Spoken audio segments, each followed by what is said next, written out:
Morning, everyone. So I had to wait a while to get permission to be able to do this for you, but I managed to find online a source of Samuel Pepys's actual diaries.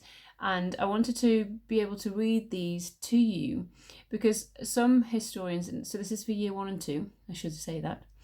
Some historians believe that Samuel Pepys added to his diaries after he had actually written them when he realised the significance of the diaries for that period of time. But if you can get access to them, or if you're grown up can get access to them and find them, you can actually see that some of the dates before and after the Great Fire, he does write lots of information before the fire, and he also writes little bits of information.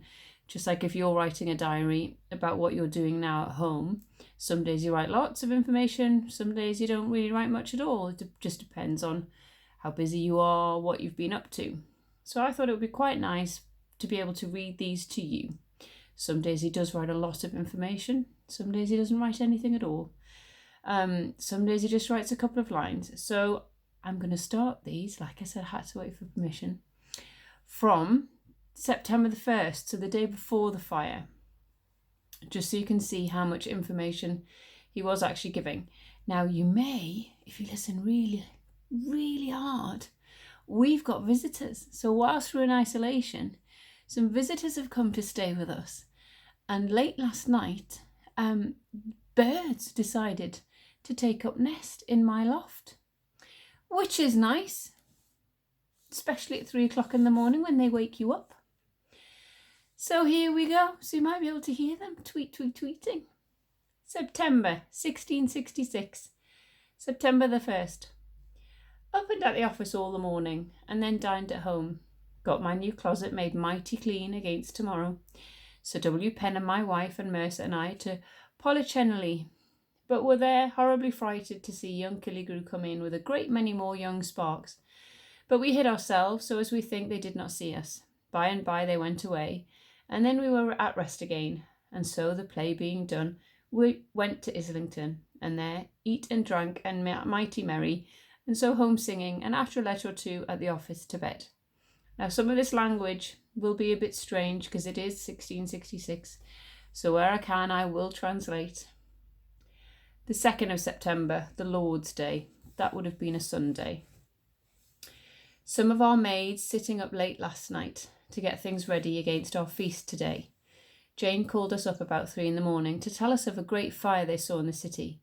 So I rose and slipped on my nightgown and went to her window and thought it to be on the backside of Mark Lane at the farthest. But being unused to such fires as followed, I thought it far enough off, and so went to bed again and to sleep. About 7, rose again to dress myself, and there looked out at the window and saw the fire not so much as if it was as it was, and further off. So to my closet to set things to rights after yesterday's cleaning. By and by Jane comes and tells me that she hears that above 300 houses have been burned down tonight by the fire we saw, and that it is now burning down all Fish Street by London Bridge. So I made myself ready presently and walked to the tower, and there got up upon one of the high places, Sir J. Robinson's little son going up with me, and there I did see the houses at the end of the bridge all on fire, and an infinite great fire on this and on the other side of the end of the bridge, which, among other people, did trouble me for poor little Mitchell and our Sarah on the bridge. So down with my heart full of trouble to the lieutenant of the tower, who tells me that it begun this morning in the king's bakers' houses in Pudding Lane, and that it hath burned St. Magnus's church and most part of Fish Street already. So I down to the water side, and there got a boat and through bridge, and there saw a lamentable fire. Poor Mitchell's house, as far as the old Swan, already bringing them into lighters that lay off. Poor people staying in their houses as long as till the very fire touched them, and then running into boats or clambering from one pair of stairs by the water side to another. And among other things, the poor pigeons, I perceive, were loath to leave their houses, but hovered about the windows and balconies till they were, some of them burned their wings and fell down. Having stayed and in an hour's time seen the fire rage every way, and nobody to my sight endeavouring to quench it, that means trying to, but to remove their goods and leave all to the fire, and having seen it get as far as the steel yard, and the wind mighty high, and driving it into the city, and everything, after so long a drought, proving combustible. That means that the wood was really dry and easily ignitable, so easily set on fire. Even the very stones of churches, and among other things, the poor steeple by which pretty Mrs. Blank, and that means that they couldn't read what he'd written. His writing was unreadable. Lives, and where my old school fellow Elborough is parson. Parson is another name for a clergyman. Taken fire in the very top, and there burned till it fell down.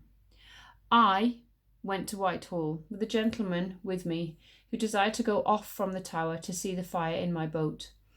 To Whitehall, and there up to the king's closet in the chapel, where people come about me and give them an account, dismayed them all, and word was carried in to the king. So I was called for, and to tell the king and the Duke of York what I saw, and that unless his majesty did command houses to be pulled down, nothing would stop the fire. They seemed much troubled, and the king commanded me to go to my Lord Mayor, Sir Thomas Bloodworth, from him, and command him to spare no houses, but to pull down before the fire every way. The Duke of York bid me to tell him that if he would have any more soldiers he shall, and so did my Lord Arlington afterwards as a great secret.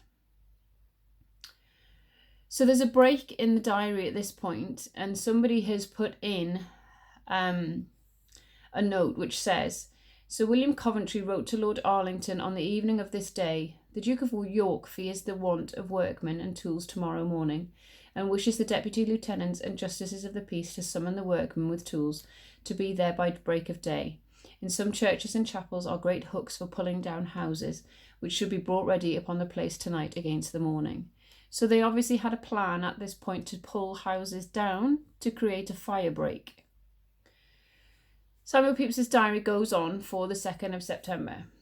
Here meeting with Captain Cock, I and his coach, which he lent me, and Creed with me to Paul's, which is St. Paul's, and there walked along Watling Street, as well as I could, every creature coming away loaden with goods to save, and here and there sick people carried away in beds.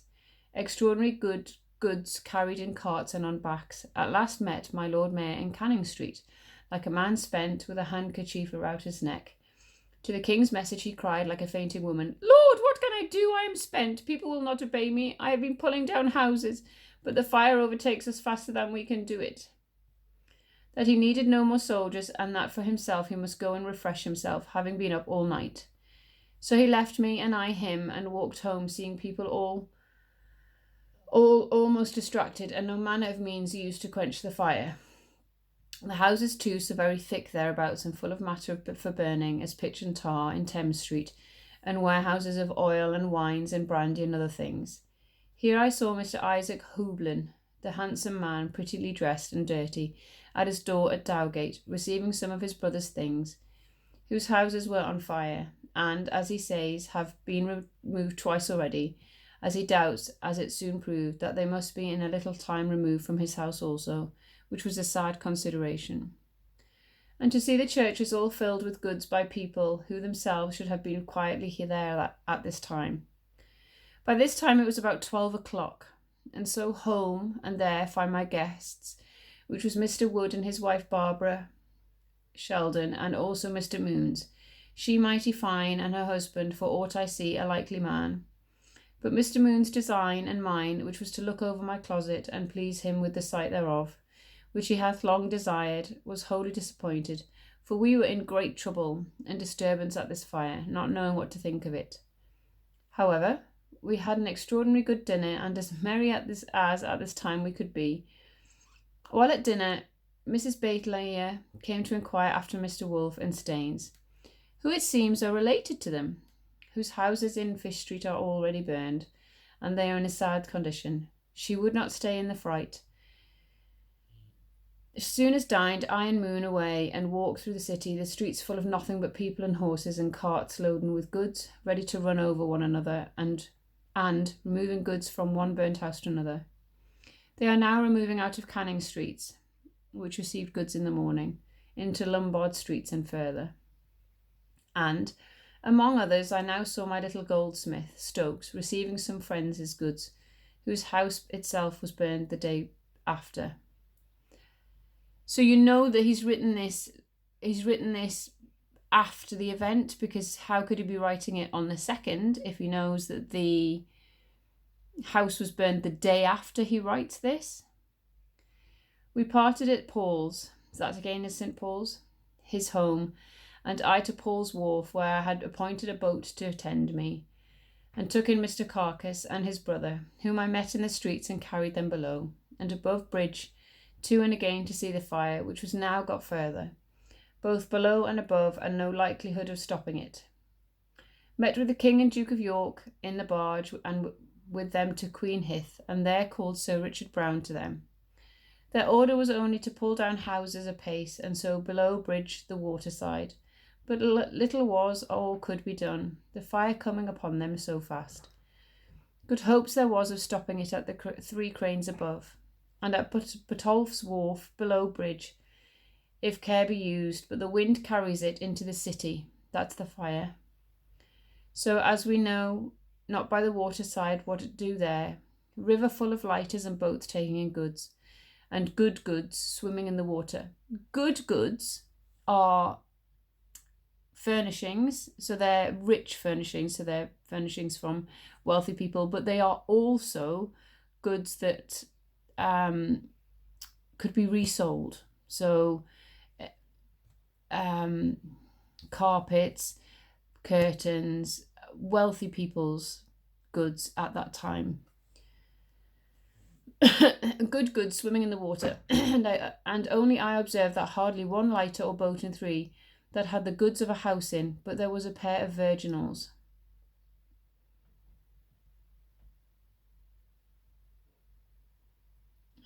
The virginal differed from the spinnet in being square instead of triangular in form. The word pair was used in the obsolete sense of a set, as we read also a pair of organs. So this is a musical instrument. The instrument is supposed to have obtained its name from young women playing upon it. Having seen as much as I could now, I away to Whitehall by appointment, and there walked to St. James's Parks, and there met my wife and Creed and Wood and his wife, and walked to my boat, and there upon the water again, and to the fire up and down. It's still increasing, and the wind is great. So near the fire as we could get for smoke, and all over the Thames, with one's face in the wind, you were almost burned with a shower of fire drops. This is very true.